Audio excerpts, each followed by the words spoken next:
Hey, hey, hey, hey, hey, hey, hey, hey, hey, hey, hey, hey. What is going on, everybody? It is time for the weekly Lawn and Garden Show. So to start this night off real fast, just want to give a big old what's up, YouTube? How's everybody doing tonight? Man, am I excited, y'all. I totally did not anticipate being able to do the live stream tonight. It is my son's 7th birthday. Happy birthday to my son, Noah. I cannot believe how old he's getting and maturing and all that. Everything that goes along with parenthood there is just a complete and total freaking just blessing. It's a blessing and a nightmare at the same time, but way more blessings than nightmares. So super happy to get to celebrate that. His birthday is actually tomorrow, but we took Noah out today and did all the fun stuff with him that we had planned on doing. Had him a little party last night. And so anyway, I managed to get back in time to be able to do the live show. Now, I will warn you, I've been listening to hip hop on XM radio all night. So I'm feeling a little like a radio DJ right now. So if I start getting a little crazy, a little silly, just bear with me. It's it's an accident. I'm feeling a little froggy after the hours and hours okay, St. Louis Long Guru. Shoot me a text if you don't mind. Shoot them to me right now. I'm not exactly sure what. That way we can at least get figured out what did get sent to you. But I've got my phone right here, St. Louis Long Guru. Go ahead and send it to me. Tennessee lost to Florida yesterday, and man, it was golly, it wasn't even really that fun to watch. Now, I will say this. I'm going to talk a little bit about football, and then we'll get into the grass and the show and all that fun stuff. I came on a little bit early so I could do this. I came on early just so I can do this because I know I got some Florida fans in the chat right now, and I'm talking about you, Brandon Rand-Schmidt, and future former lawn noob, wherever you are, Mr. Canada. Hello from the Buckeye State, says George Popa. Okay, so I don't know. I've got this theory, right? So, and it's really a terrible theory because the defensive backs we have now that are, at least have been there for a little while, they have no excuse to play as poorly as they do. And I think a lot of that is still lingering over from the Butch Jones era. And plus, I think a lot of these guys have been training with Jarrett Garantano as their quarterback. And while Jarrett Garantano may be a good practice quarterback or a decent practice quarterback, when even coach said it's not translating over into game time. So there is a big disconnect there. And I think a lot of what is lacking on that practice to playtime gap, whatever is happening in that time frame where they're just failing to execute, I think it permeates throughout the entire team because they get sucked into the original, everything that's. I'm not even going to go down. I'm not even going to try and explain it. Okay, so hang on, I'm getting pictures here of everything that went out, and I'm just making sure what exactly I did. Oh, yes, that was not supposed to go to you. St. Louis Lawn Noob, this is super top secret stuff we have right here. That is funny. This is totally a fully experimental product we have right here that we are testing. Nobody has, I have not really talked about this to anybody. Really, in fact, it's labeled experimental right at the top. How many pallets of this did we send you? Did I send you 6 pallets of this? Real quick, I'm going to show the camera. Oh. That is funny. That is funny. Okay. It was 4 of them. Okay. I will get with you after the show. I'll shoot you a text and we'll get everything figured out there. I'm sorry I did that. Well, kinda. I guess I'm not really sorry. You know it is. Lushy is already puts hair on your chest. Already Kurt Bow is in the house somewhere back there with Lushy. I see that's going on. So what is going on, Kurt Bow? I hear you're the man. Part 2 again. So anyway, y'all, we're going to go ahead and jump into the show here. For those of you that are just tuning in for the first time, a little bit how this goes is this is an open format show, meaning you ask questions, I provide answers. Obviously, the title of this is the #1 lawn care show on YouTube, and I'm okay capturing that title because I'm pretty much the only person that does a live show on YouTube. Well, I don't know. Actually, probably Jake the Lawn Kids is bigger than mine, but it's okay. I'm gonna run with that title, whether it's accurate or not. I just don't care. So, open format, exactly like I said. My background is turf grass management, so that's where I feel most comfortable answering questions. I began in golf, educated in turf grass management, and own my own business, turf grass management, and now am a product developer and manufacturer in turf grass management. So that's where I feel most comfortable asking questions. However, if you feel the need to ask questions that are going to cross the threshold into the ornamental side of things, I do know a little bit about that as well. Not as much as I do turf grass. So anyway, that's a little bit of a rundown. Please feel free to comment in the chat. If I have not answered your question, it's because you have to remember I have to answer the previous questions before I get to your question. If I skip over your question, feel free to ask again. I am human. I make mistakes. That being said, when I answer these questions tonight, sometimes I will answer them incorrectly. I'm trying to do this on the fly. I'm trying to monitor the chat. I'm trying to monitor the statistics of my machine, making sure the quality of the stream is going well. And I say things that are completely wrong sometimes. So I'm just going to put that out there. I will make mistakes. So anyway, we're going to move into the time of the show that I like to call the roll call. And for the guys that have a problem with this, just turn it off for a second or turn it down. I'll fly through it really quick. I'm getting more and more hate on the roll call, y'all. So I don't know. It may have to go away soon. But first, the first we had in here was actually Brandon Reinschmidt. And it's okay. Thanks for being here first, Brandon. I really appreciate it. But number 2 was OSU Turfman. If anybody has seen the news of the announcement I had regarding our product line, everybody needs to hop into the chat and give a big thank you to OSU Turfman for putting us in contact with Green Velvet Turf. He literally spearheaded the entire thing, and without him, it never would have happened. So huge, huge thank you to OSU Turfman. You're a hero. You have no idea. We're forever in debt to you. We love you to death. Thank you so much. And I mean that from the bottom of my heart. Thank you. Hunter Ward snuck in here earlier, taking a shot at UT football because BYU was on fire. Or just UT is that awful. Look at me wearing my UT hat too, man. Golly, it's just brutal.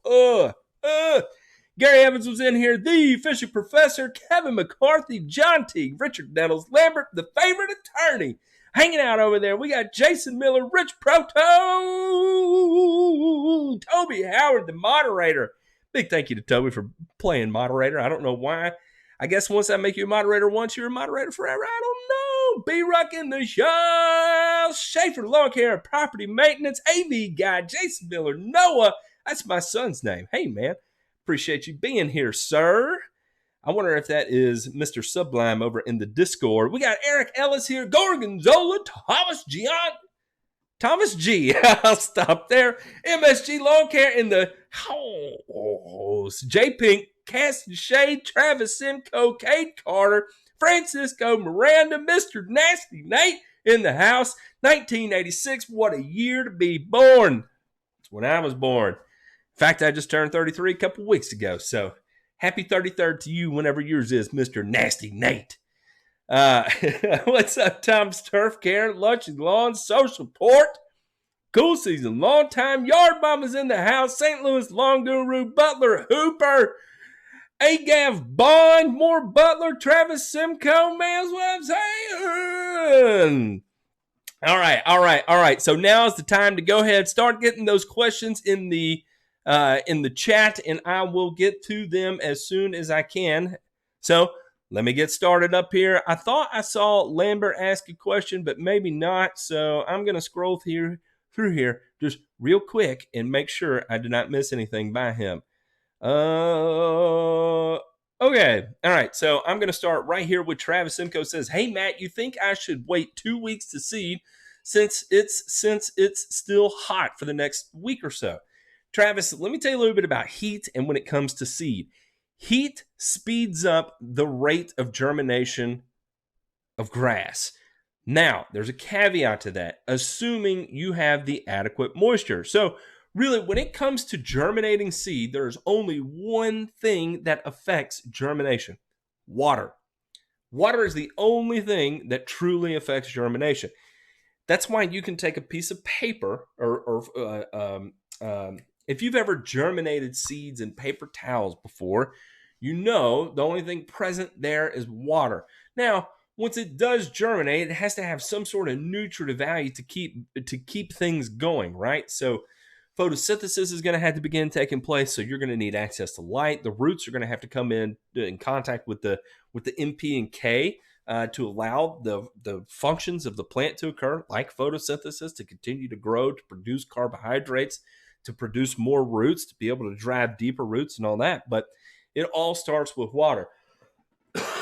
That's my cough. By the way, diagnosis on my cough: I have allergies. I've developed allergies, and in my age, I'm getting older, my doctor says. I've got allergies, and they're untreated, and I'm getting drainage while I sleep, and it's draining into my chest.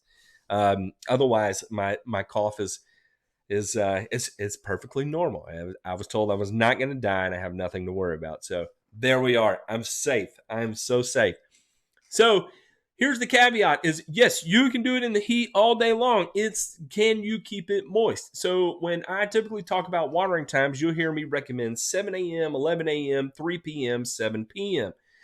On that schedule, I'm highlighting the hardest parts of the day, right? So 7 a.m. would be after a long night, 12 hours of no water. 11 a.m. would be right before the brutal heat begins to kick in. 3 p.m. would be as you're getting to peak heat, and then 7 p.m. to put it to sleep. So anyway, that's how I would recommend it. And if it were me, I would certainly, it's already September the 22nd. I would get it done now. That's just me, though, coming from professional lawn care, where you had a narrow window to get it done. If you didn't get it done, you didn't get it done, and that becomes an issue. Plus, I always had my best results in the time I got seed down before October 1st. After October 1st, personally, I felt like I had a marked difference towards not as well as I did when it was warmer outside. Lambert says, "Matt, should I use a surfactant when spraying ammonium sulfate, potassium, and or urea? Thanks." If you are spraying ammonium sulfate or urea, no, because once it goes into solution, it already has surfactant-like qualities. In fact, even potassium, I would say, would almost kind of have that same feel to it. However, especially ammonium sulfate or urea, you'll feel when it goes into solution, when it dissolves, and you rub the liquid, the now solution of urea or solution of ammonium sulfate, and you rub it between your fingers, it'll feel greasy. It develops a surfactant-like quality where you do not need to add additional surfactant to it. Matt, is it best to put fungicide at seeding or wait until the seed germinates? Does propiconazole really help with establishment? There's a lot of somewhat anecdotal, but yeah, put it this way: it's not been replicated across trials 100% of the time, but the majority of the time it has been replicated that when you apply a fungicide with your seed, you tend to get better establishment rates. Why is that? Probably because you're knocking down any sort of stressor that would relate from the soil or the environment that could possibly be there, obviously except insects or pests. So assuming you have your water right, and assuming you have your sunlight right, and assuming you have your nutrient values right, if you feel like you're still not going to get good germination, yeah, you can do it. Personally, I never really saw the need. And in terms of timing it, I always felt like I had better control putting it down after it germinated than putting it down before it germinated. Because remember, you want this to translocate throughout the plant. So if you apply it, when you put down your seed, and say it takes 2 weeks before it germinates, that's 2 weeks before any real uptake can occur from your plant. So, in my opinion, is it going to be stable in the soil for 2 weeks under just water? No, it's not. I'm sorry. I don't care. It's just not. So, that's how I would answer that. LSU Go Tiger. I'm telling you, Schaefer Lawn Care. I'm about to become an LSU fan. George Wilson says, "Hey Matt, how can I kill the centipede grass in my Bermuda lawn? Nobody else seems to know." George, it's very easy. You want to look for these sulfonylureas like Monument, which would be trifloxysulfuron, Revolver, Forum sulfuron, and it can tolerate a little bit of Revolver, but you start getting higher rates, it's not going to tolerate it really well. Katana, flazosulfuron, doesn't like it.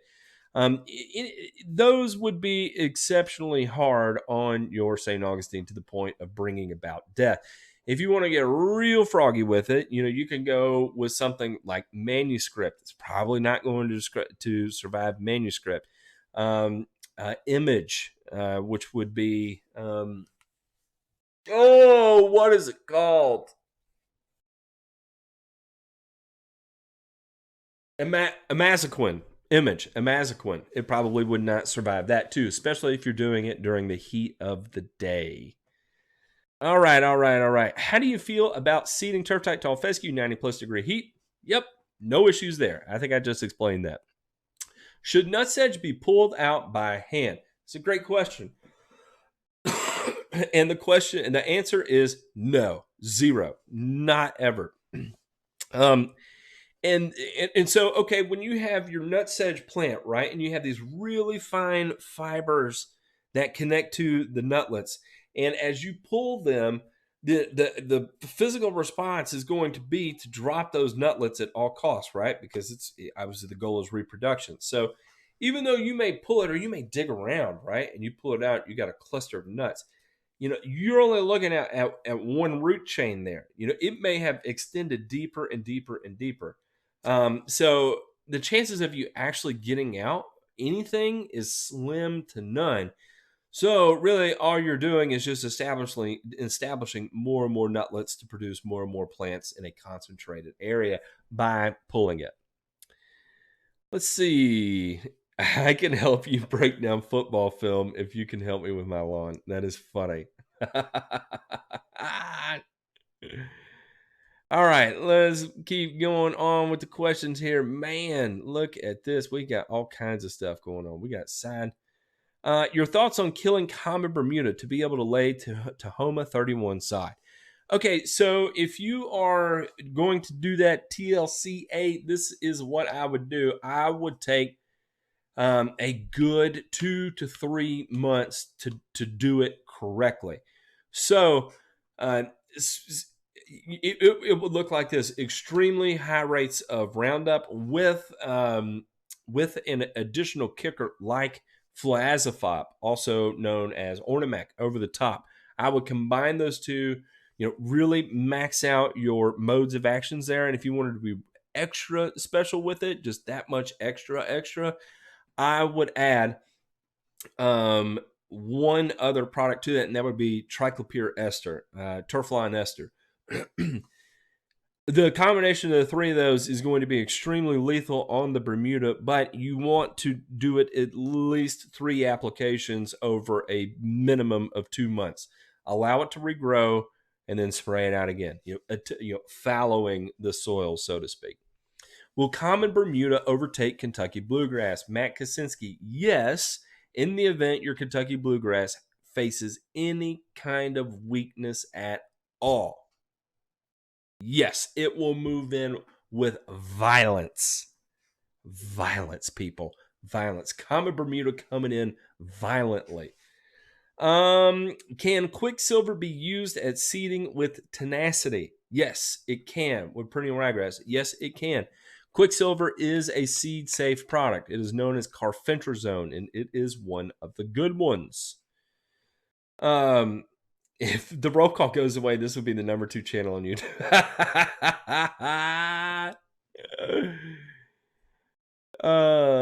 Let's see. I can't remember who it is. I'll go back and I'll look through the.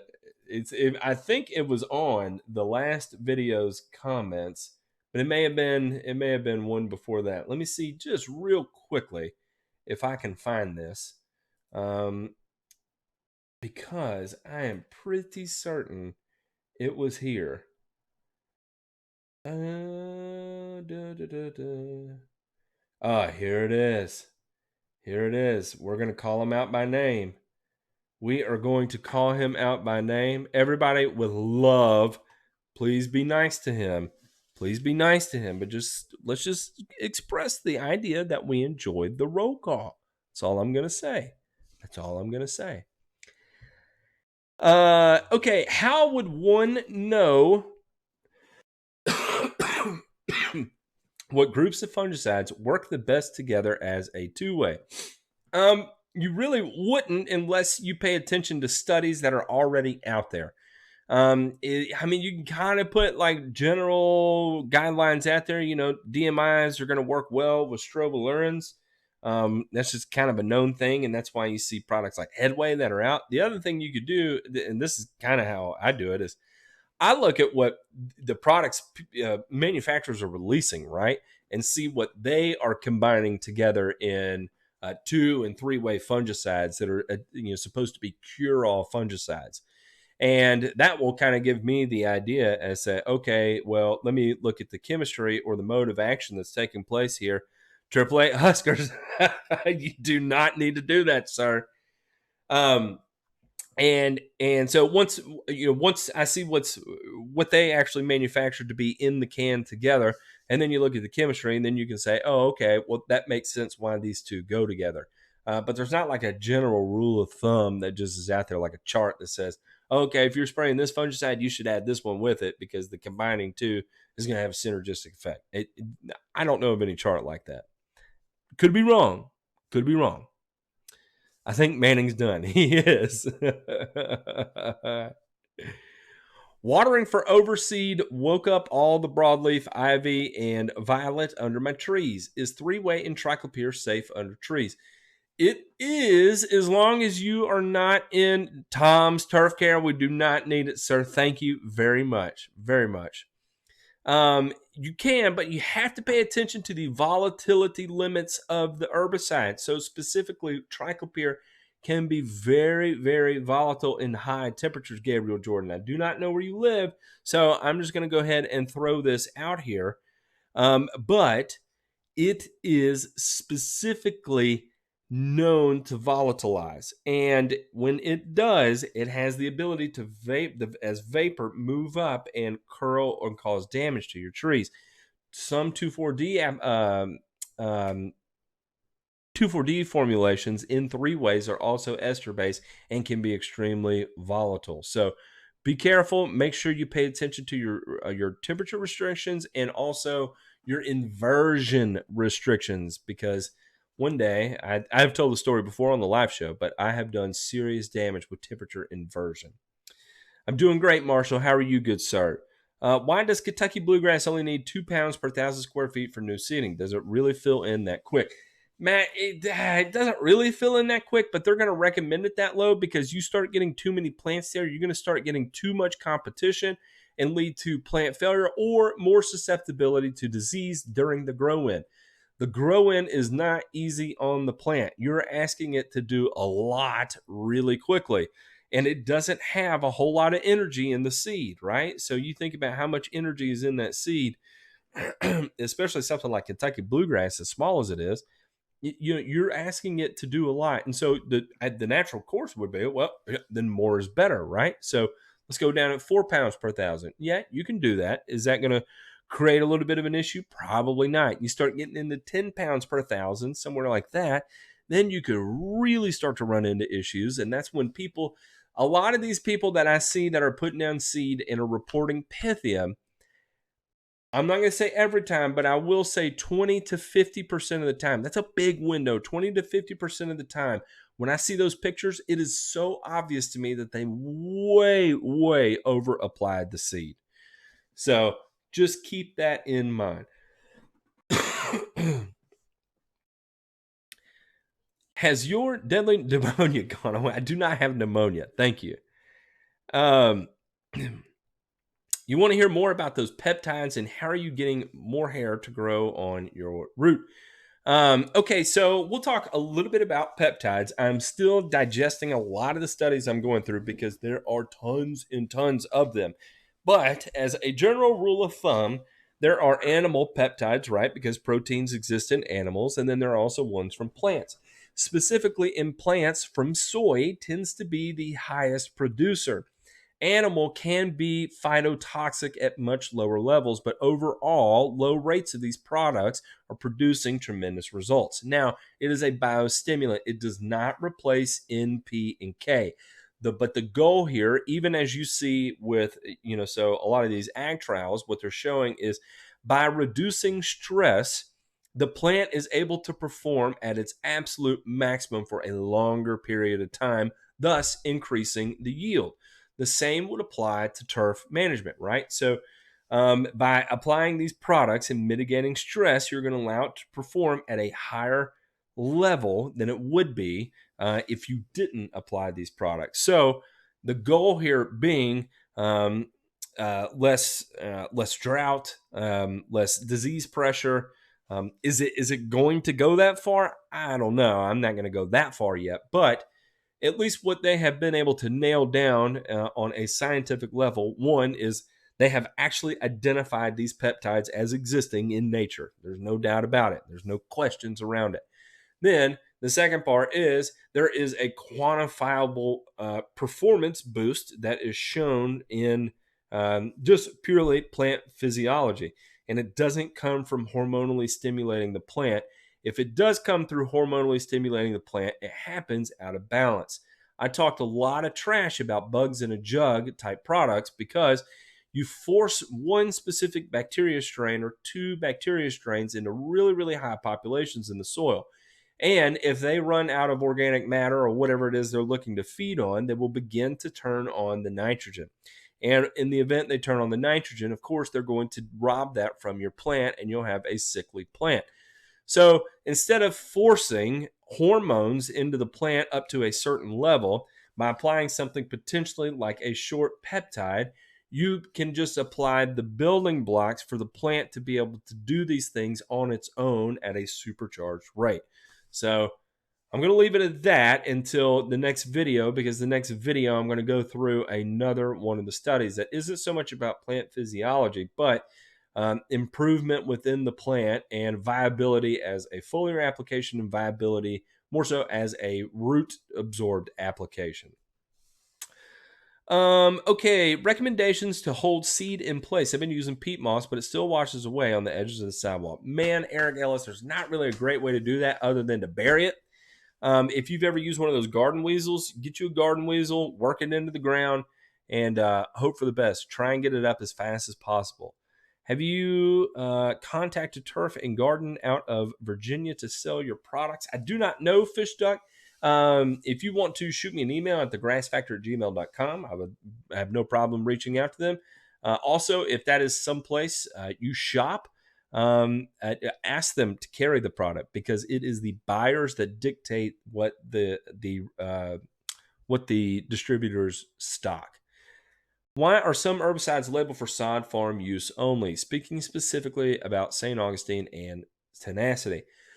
Okay, there's a couple of things. Okay, so when you give something a turf, a residential turf label, you have to put forth a ton of additional testing in order to get that label.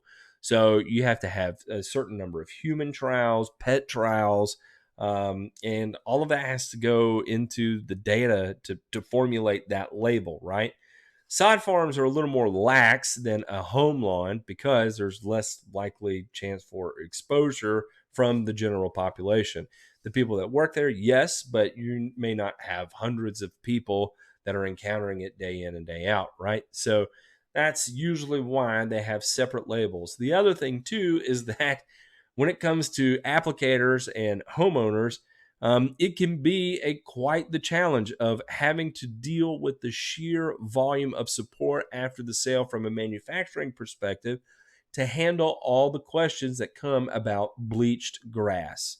So instead of putting the risk to reward ratio on the individual applicator, they go ahead and just do away and forego labeling it for applicators that manage residential lawns. Instead, just open it up to sod farms, because sod farms tend to understand the risk to reward ratio better than a homeowner that may call someone to treat their lawn for 1 or 2 applications a year.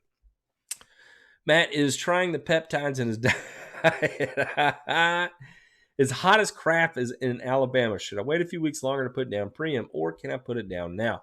Chad, I would not wait until it's too late with Preem, because as soon as it gets cooler, you're going to have germination of your Poa annua across a wild area.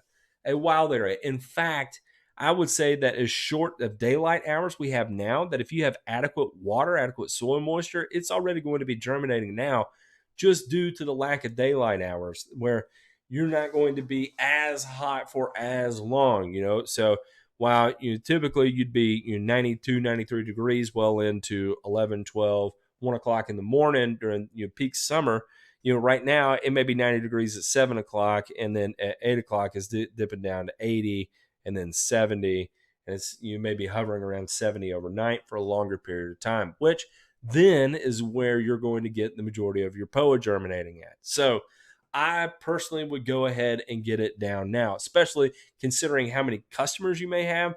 If you start putting it down now and temperatures do dip in 2 weeks, have you treated all your customers in those 2 weeks, or do you still have 2 weeks of applications left? And over those 2 weeks of applications, you may have 400, 500, 600 accounts that haven't been sprayed.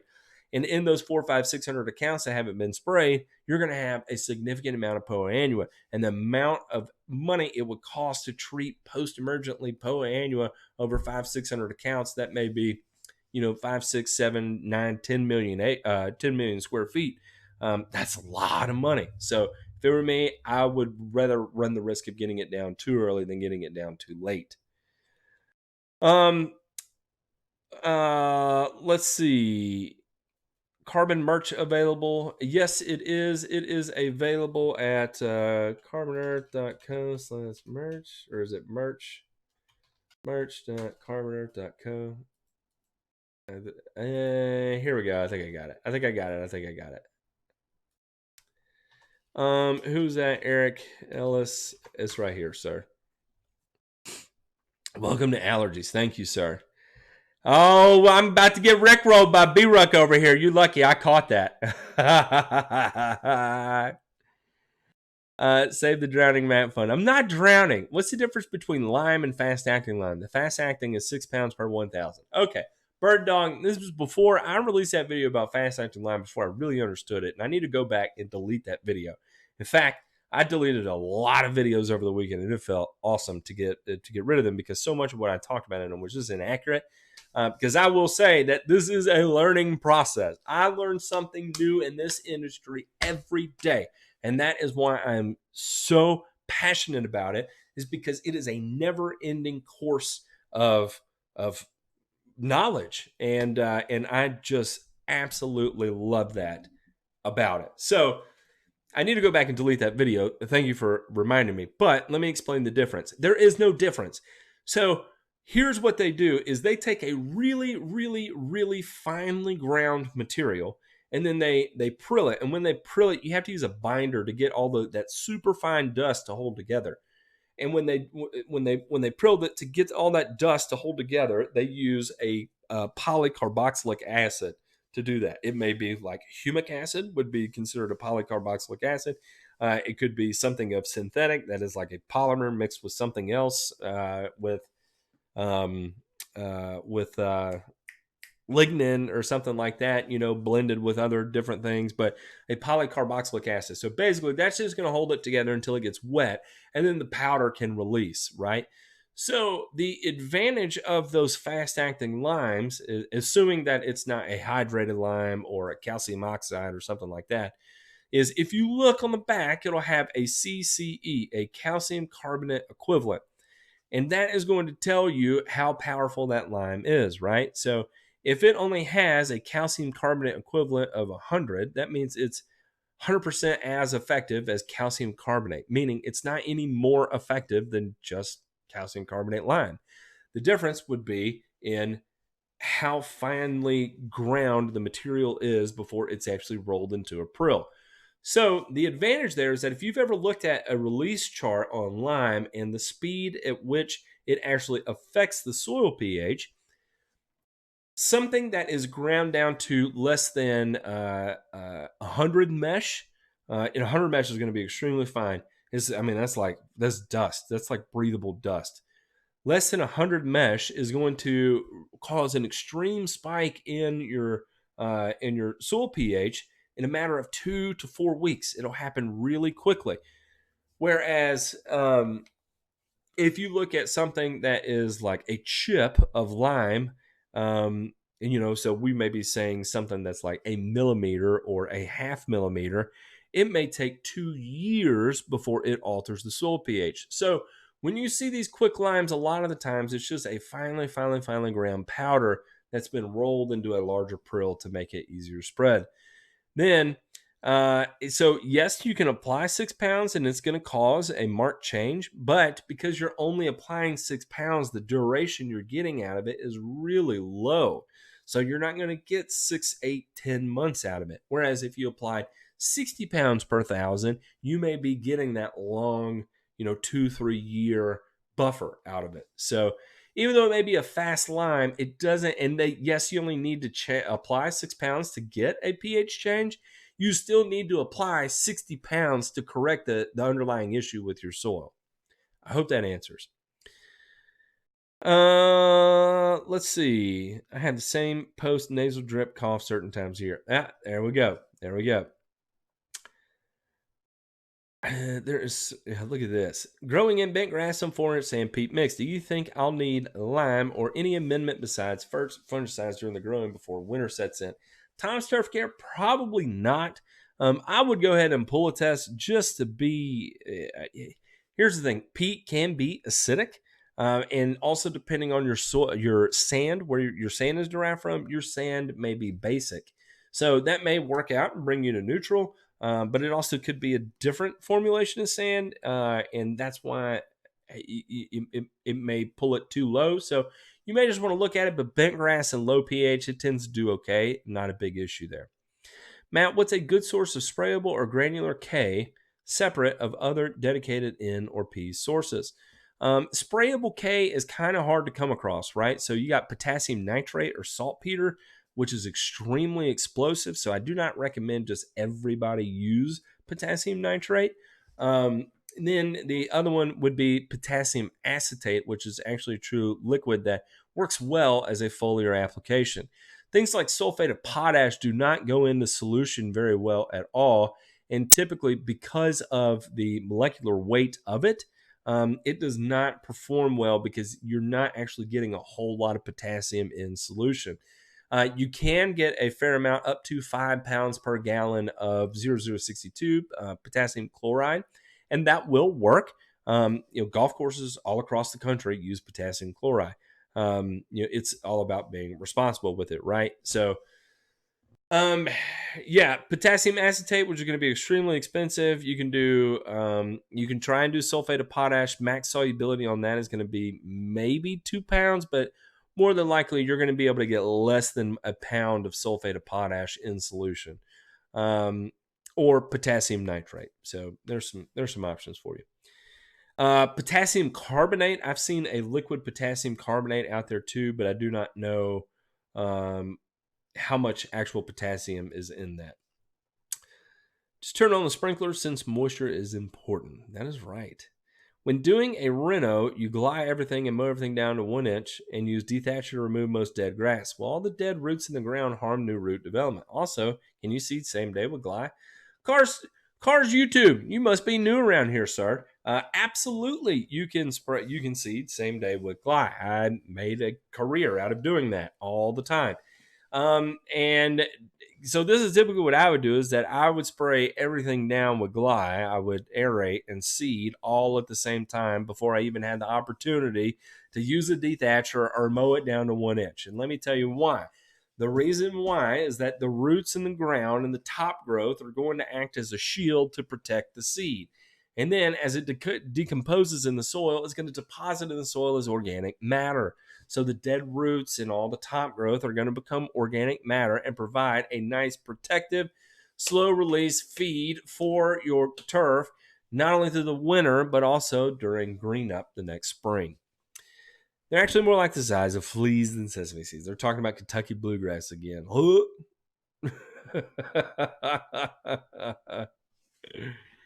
right. Look at this. Look at this. OSU Turf Man says, check out the University of Kentucky Chemical Control for Turf Grass Diseases. Good info on fungicide tank mix partners. There you go. There you go. All right, let me come up here. Man, we got the questions going tonight. All right. Here I am.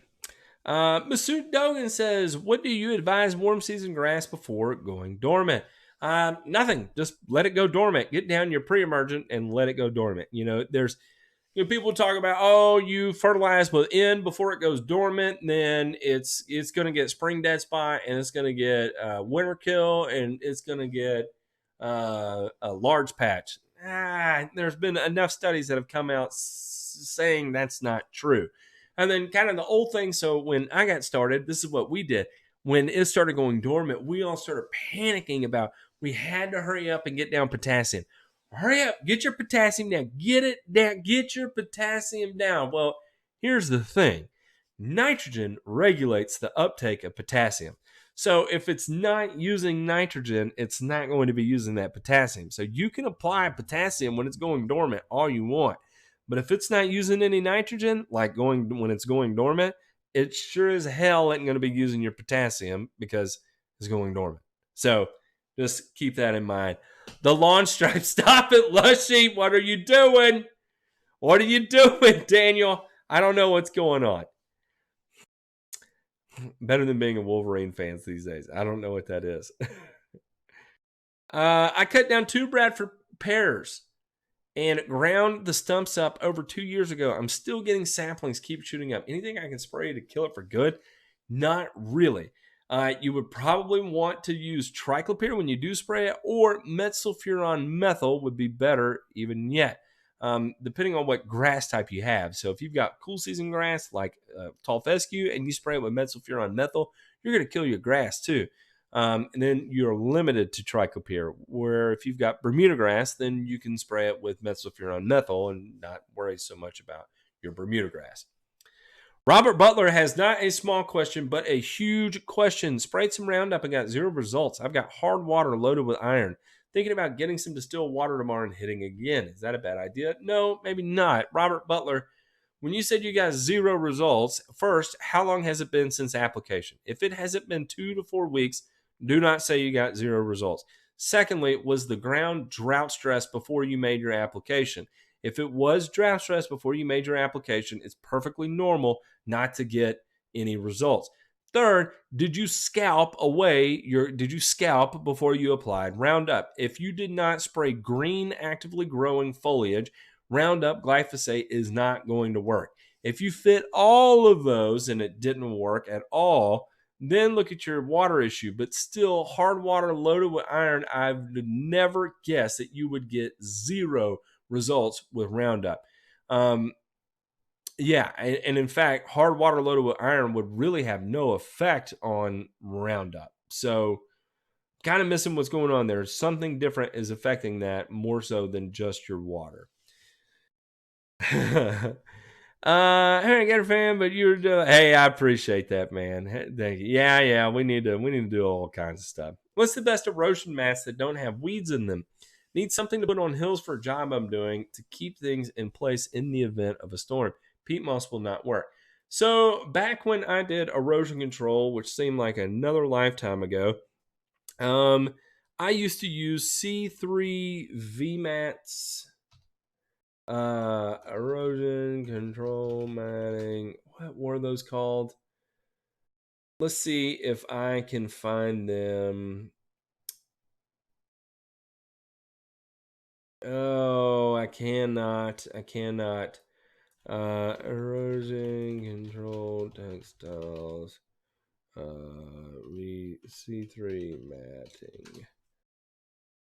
Let's see if I can find this here. So it was a coconut fiber matting, and open, just above and beyond, those always perform the best. The coconut. Okay, here we go. Here is a study. So some information from New Jersey that talks specifically about soil erosion control standards, and they actually go through and no, never mind. That is not it. Let me do this. Coconut.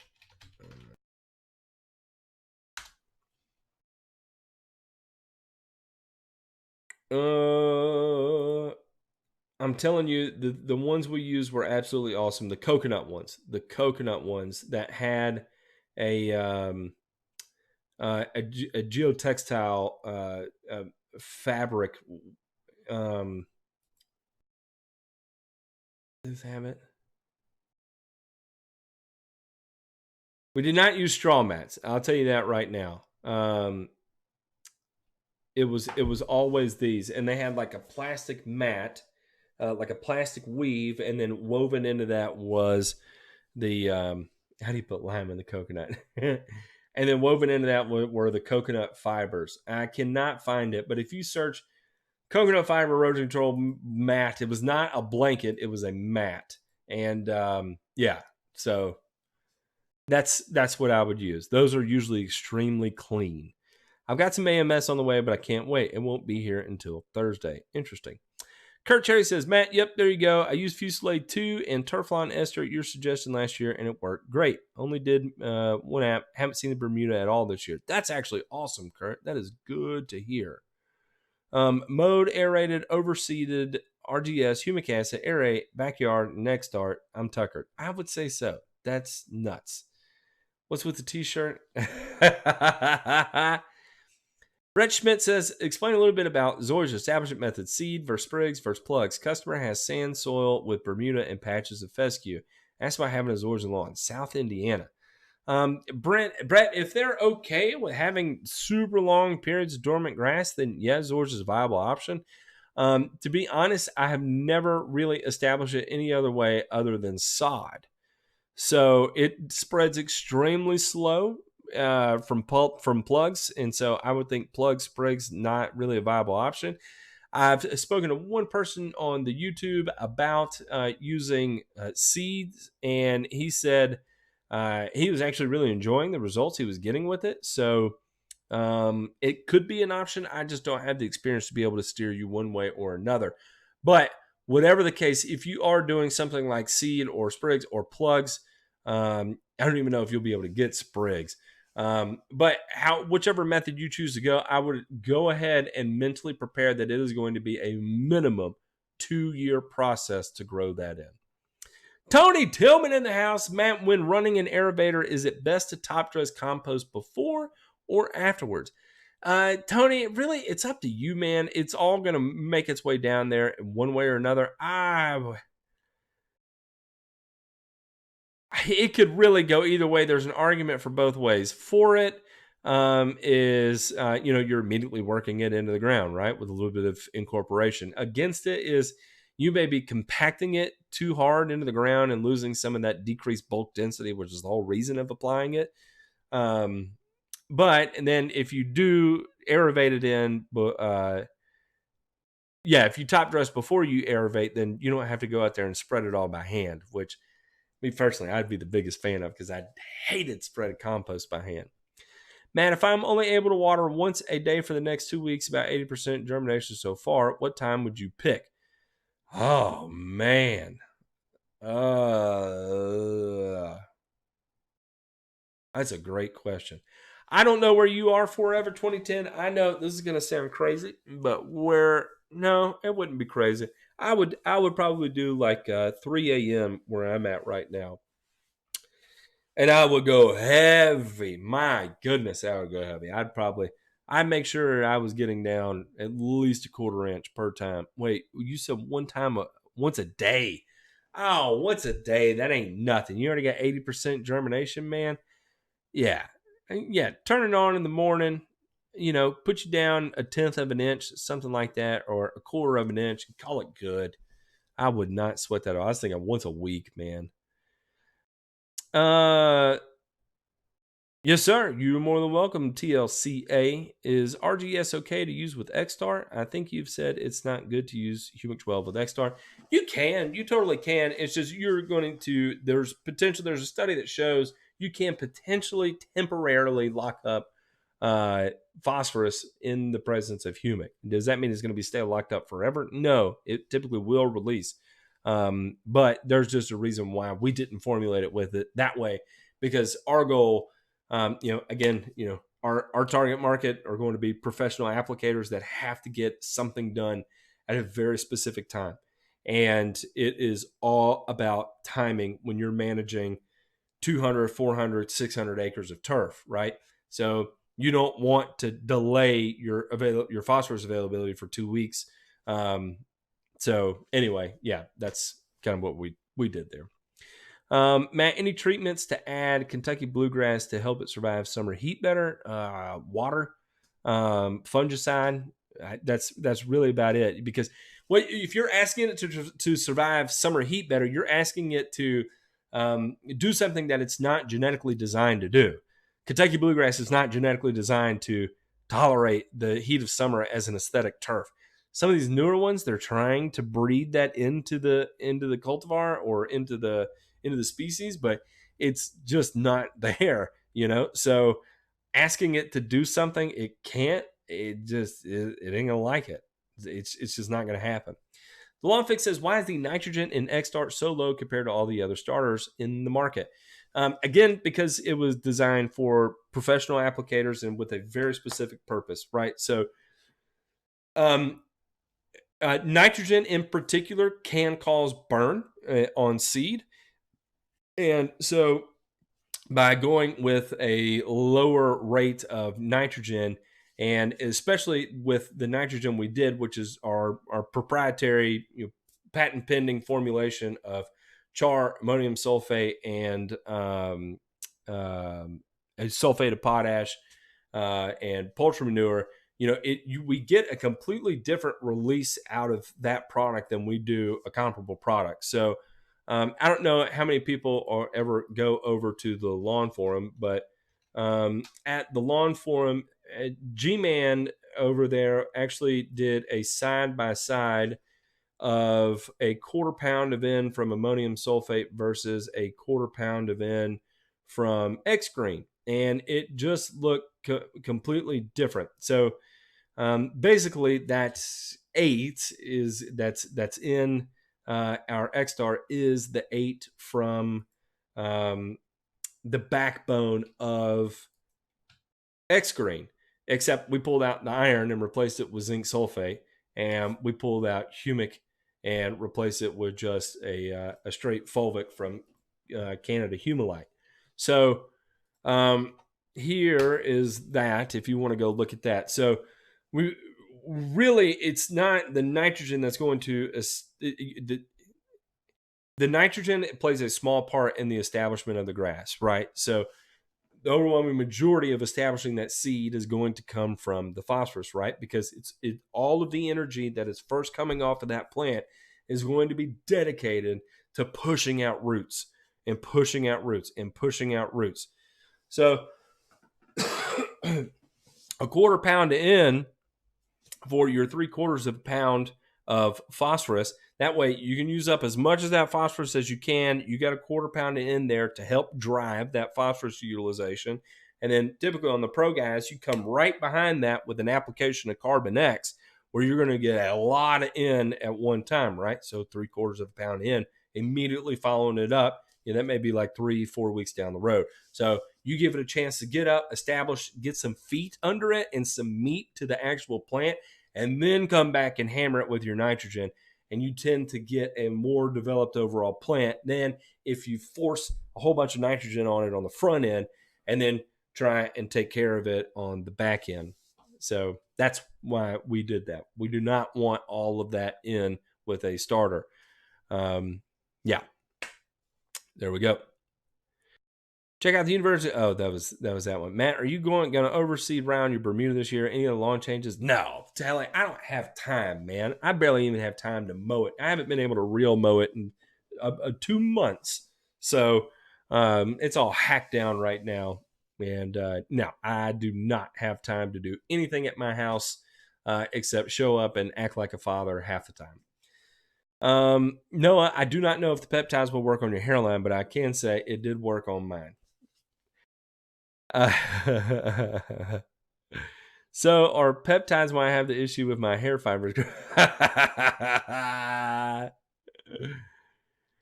So glad I can actually watch the show. Hey, I'm glad you're here, Zach Jones. What will those peptides do to carrots or onions? Matt, if I need to spray out common Bermuda from Kentucky bluegrass, is it safe to use Playtex and flip-flop, Pylex and fluazepop? Yes, absolutely it is. Just remember, fluazepop is going to be hard on your Kentucky bluegrass. Just be patient. It will do okay, but it will get there. I put a thin layer of fiber cellulose on top of peat moss and thin corners, and it worked out great. That's an excellent tip, Beode. Would 6.0 pH on Zorja concern you? Would liquid dethatch high pH increase my pH? I don't know. I have no idea what the pH is of liquid dethatch, and chances are if it's in a liquid, it's not going to be enough to really do a whole lot except be caustic. You think about it, how much can you actually dissolve in a gallon of water? And then if you take that gallon of water and that becomes your concentrate and you dilute that down to ounces per 1,000 square feet, you're getting, say you can get 2 pounds dissolved in a gallon of water. Then you've got two pounds. Okay, so say the rate is in 128 ounces, you got 2 pounds. Say the rate is 3 ounces, or we'll say 6 ounces, or 9 ounces per 1,000. So that's going to be 1, 2, or 3 gallons per acre. So you'd be applying, 2, 4, 6 pounds of actual material per acre. So is that enough to make a correction in the soil or any kind of adjustment in the soil? Probably not. You could make a foliar correction, but not a soil correction. Recently sprayed wild violet with 3-way and triclopyr. Is that typically going to need multiple applications to get the job done? Yes, Zach Jones. Yes, it will need multiple applications. How much water should irrigation system ideally drop per inch per hour? Will 1 inch per hour cause washout on sandy loam soil? That is a good question. I do not know the answer to that, NA1DU. I do not know. I would say 1 inch per hour is pretty aggressive in terms of contributing to washout. If you're going from a renovation. But if you're just doing a general overseed on sandy loam, I wouldn't worry a whole lot about it. But yeah. So a good sample test would be is how much runoff do you get when you apply an inch, if you're applying at an inch an hour. If you're getting a significant amount of runoff, then split that up into multiple short waterings.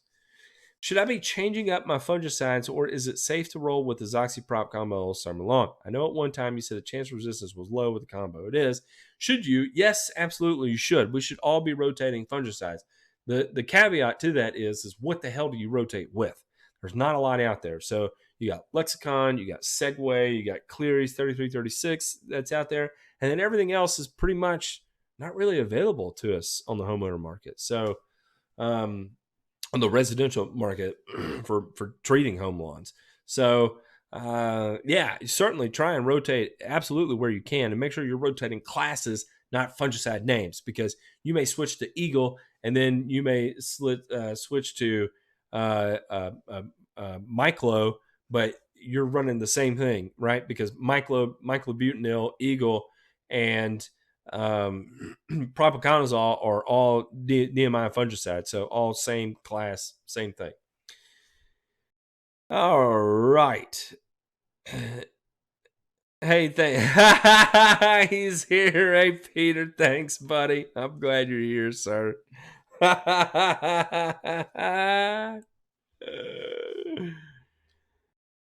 Oh man, I lost my spot. Let me go back up here. Let me go back here. Does it make sense if we scraped all these kilns, just use cow patties? Yeah, I mean that's a thought, right? Why don't we scrap all these chemicals and just use cow patties? The problem is that with any manure-based product, is that you do not typically have a a calcium carbonate. Wait, KCO. Potassium carbonate.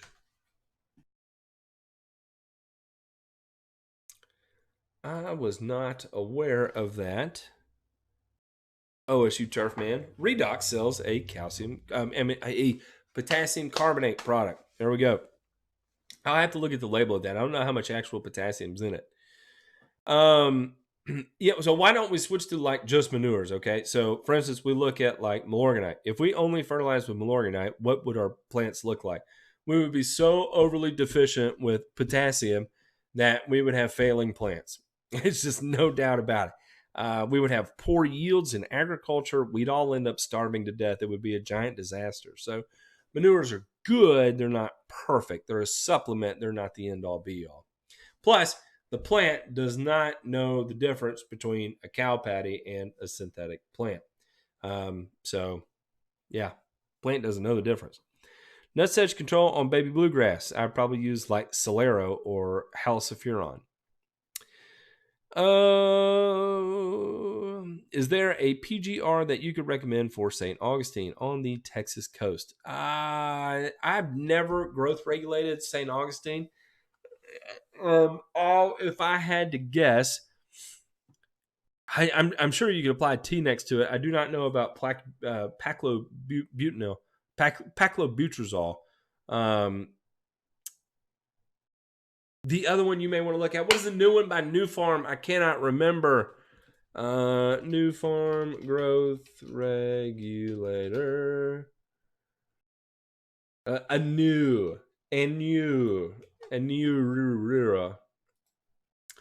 This product is showing some really, really awesome stuff in trials right now, and I'm fairly certain it is. I would check out the label.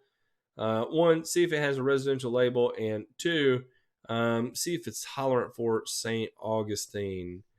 So that is Jerry Bob Hayes. Bam! Check that out, Jerry Bob. Is clay soil typically acidic or basic? I'll run a soil test soon to see what mine is. Also, is fast acting gypsum good for Bermuda? Don't get me started on the whole gypsum thing. I will lose my mind on it. Is clay soil typically acidic or basic? Neither. It all depends on where you are regionally and what your soil structure is underneath. So if you are in a region that's on top of limestone, it could be extremely basic. So you think about the clays, there's going to be clays all over the place. There may be clays in, like for instance, Green Dock in Hawaii deals with some clays out there that are extremely high pH at 9 even. And then, some places like Columbus, Georgia may be dealing with clays that are dealing with a pH of 4. So you can kind of run the gamut. It just depends on where you are in the world. And then fast-acting gypsum. Gypsum is not good for clay. Gypsum is good for sodic soils. That's it. Sodic soils. And if you're looking for a definition of what a sodic soil is, I am going to put that in the chat. Gypsum is It is one that really, I don't know why it chaps my ass, but it really does. So here's your definition of a sodic soil. Gypsum will help with sodic soils. If you do not have sodic soil, it will not benefit you. What is the best time to dry turf top tall fescue sod? Have a patch on a steep slope and seeding will not work. Going to sod it. Now, Gary Evans, now would be the time to do that. Really, anytime between now and April of next year, you're good to go. When illuminating Bermuda, the typical strategy is to spray the leaves. Is there any wisdom to digging the plant out and then spraying the remaining roots and rhizomes directly? No, it will not work that way because you are going to need it to be absorbed. I don't know, social pour. I started to go down that wormhole. I mean, maybe, but that is such a stretch. And glyphosate is it's going to serve a very purposeful function of stopping of glycine production in the plant, right? So, is it going to increase the efficacy by doing that? Probably not. I'm going to guess this is pure hypothetical. I'm going to guess no. Because it doesn't matter if it's taken in through the leaves or through the roots, it's going to stop glycine production, right? What's just absolutely insane is that Bermuda can just power through that. Hey, Matt, have you ever heard of protein hydrolysates? If so, what are the benefits on turfgrass? Okay, Rich Proto, yeah. So peptides are typically derived from like a protein hydrolysate. The benefits is that if it is a specific short peptide, I talked about in the last video, they could be root hair promoting peptides. And the benefit is that from soy, particularly, derived through enzymatic hydrolysis does really well. Typically, the way it's done in the United States right now, so we look like Anuvia does a lot of protein hydrolysates, and there's nothing wrong with that, but they have very few biologically active amino acids in the product because they do an acid-base reaction with it, right? So they add an acid, sulfuric acid, and then they add a base, anhydrous ammonia, to your protein source. And that may be biosolids, it may be food scraps. I think they're contractors with Disney, so they take all the waste from Disney and turn that into fertilizer. So, but that's an acid-based reaction there. They're not doing enzymatic hydrolysis. So, using enzymatic hydrolysis with protease, proteolase enzymes is that you actually chomp up the proteins into very specifically sized and biologically active peptides. So I hope that answers your question. Hey, Matt, I have lots of goosegrass on edges of driveway. I have beautiful Bermuda and use Prodiamine 65 WDG2 application transition zone. Christian, okay, there's all kinds of data being performed on this product, right? On goosegrass in Bermuda right now. Actually, Pilex is winning. Pilex is what is saving the day on goosegrass. If you do not have Pilex, probably your safest backup would be tenacity, mesotrione. So you got topramazone and you got mesotrione. They're actually very close, same chemical class. So function very similarly on Bermuda grass. So expect bleaching. There's a lot of work right now that they're trying to mitigate the bleaching on Bermuda when they make these applications. So they're playing with chelated iron. Zinc sulfate is actually showing like 16 pounds to the acre of zinc sulfate is showing really, really good work too. Maybe a good question, but ever heard of applying perlite to a lawn to get more air into the root zone and help with water retention? I've never heard of it, Eric Ellis, but probably people out there have done it. I've never done it, so I don't know how to advise you on that one way or another. Sprayed green, healthy POA, no drought stress. It's been a week plus. It's not phased at all. It's still growing. Use 4 ounces per 1,000, 41% gly. I'm stumped. Just want this crap going so I can see. Okay, if it's been a week plus, I wouldn't worry about it. At 2 to 3 weeks, that's when I would start to worry about it.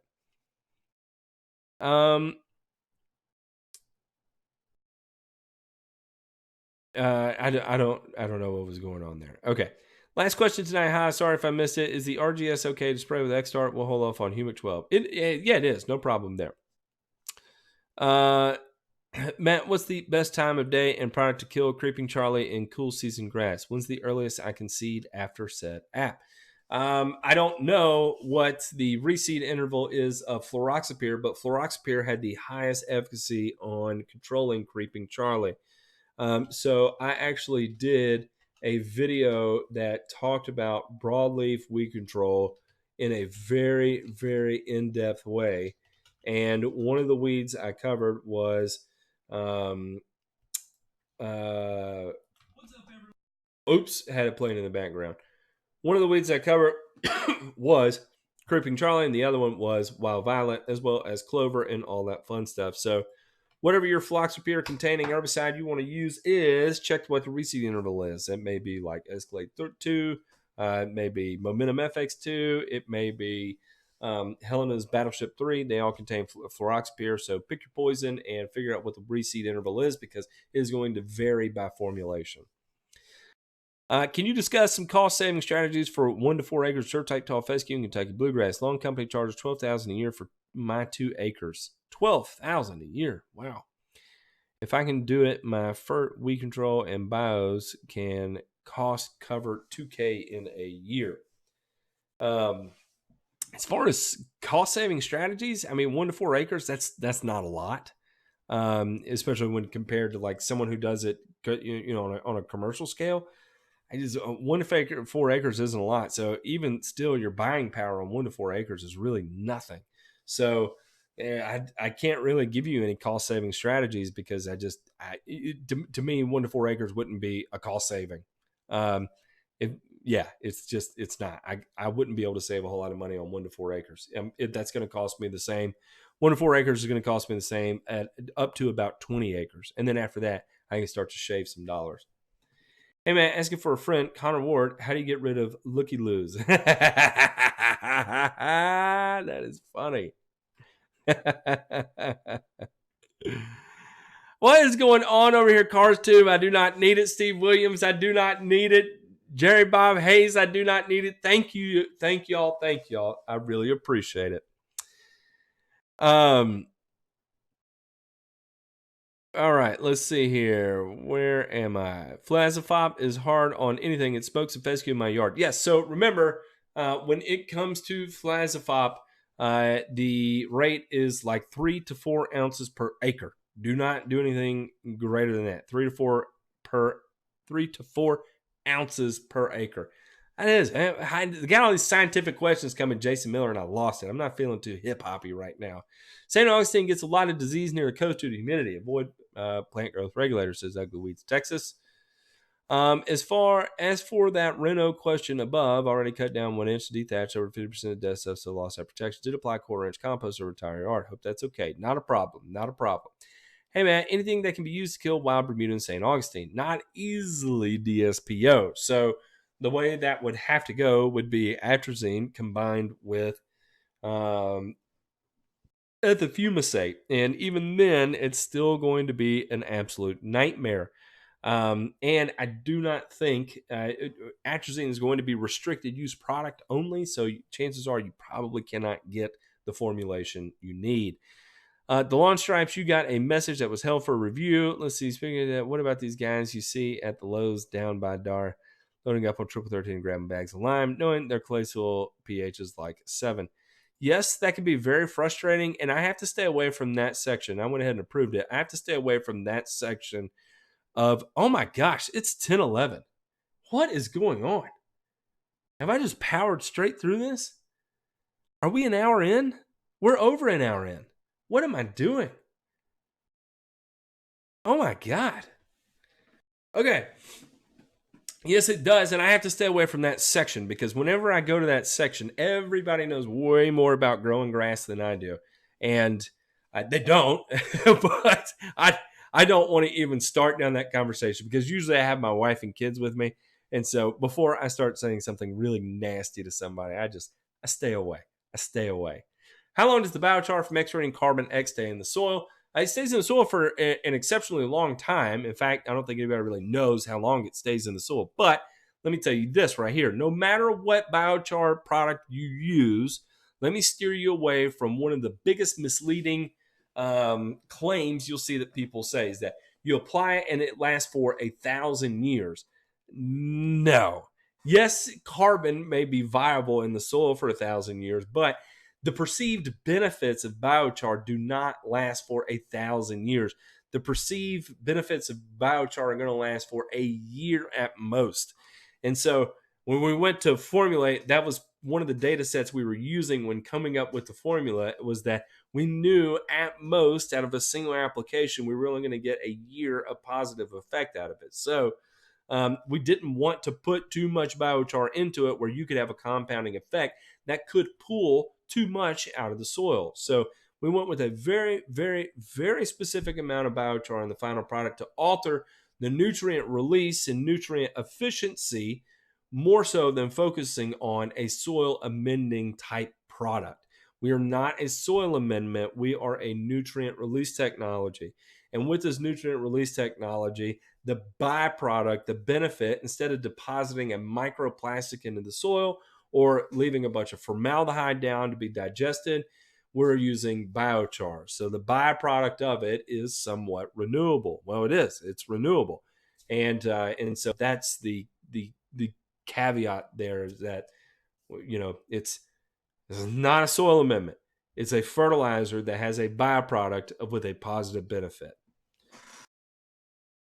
You should consider being... No, I will not, Lambert. Telegoma says, Prodiamine or Spectacle Flow or Dithipyr or Pennant Magnum, what would you use on fall after your Bermuda? Spectacle Flow only. That's it. Done. I'm helping my neighbors rehab their St. Augustine lawns in South Florida loaded with weeds. Been hitting the blind side and certainly to knock them out. Sounds good, David Bennett. I don't think there's really anything wrong with that. We're good, Toby. We're going to give him okay. All right, everybody, I'm going to call it for the evening. I appreciate everybody tuning in today. I had a ton of fun with the live stream. Super glad to be here. I've got more videos coming out this week. I had a great time for the first time. I have, and this is going to be a moment of transparency and truth here, is that I have absolutely dreaded everything I've done YouTube related over the last, long period of time. I haven't put out a video in a long time because I just dread it, and I'm just not into it. And I've been doing so many things outside of lawn care, where I don't have time to go walk around on a property I maintain and talk about the problems I see on the lawn. And so I've been trying to find out, okay, then what do I talk about on YouTube?